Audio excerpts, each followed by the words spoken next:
Ce fameux taux d'usure dont vous n'arrêtez pas de nous parler depuis la rentrée.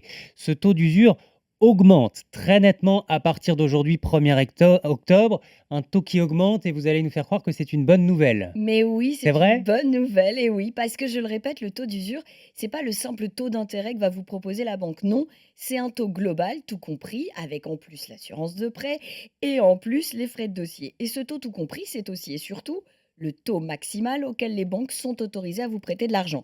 Alors au départ, il est censé nous protéger pour éviter de payer trop cher nos crédits immobiliers.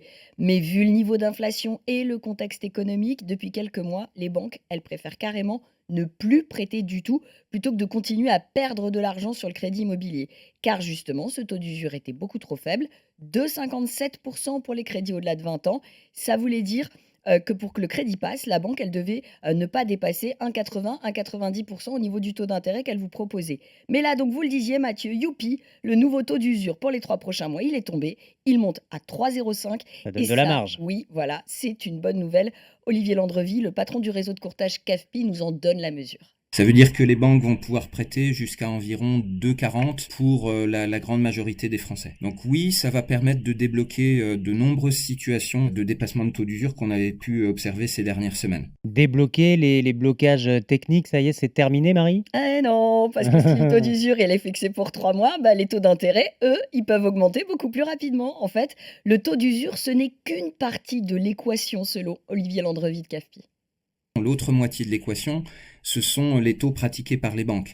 Et on voit depuis mi-août des taux de marché qui remontent très fort, hein. On peut s'attendre à ce que les banques réajustent progressivement leur barème de taux et on pourrait donc assez vite, avant la fin du mois d'octobre, selon moi, retrouver des tensions liées au taux d'usure telles que celles qu'on avait pu connaître depuis quelques mois. Donc là, vous l'aurez compris, on a une petite, voire une très très très petite fenêtre de tir pour décrocher Faut notre se crédit. dépêcher là. Ouais, c'est ça, 1 mois tout au plus, et après ce sera reparti pour les blocages parce que les banques vont continuer à augmenter les taux d'intérêt.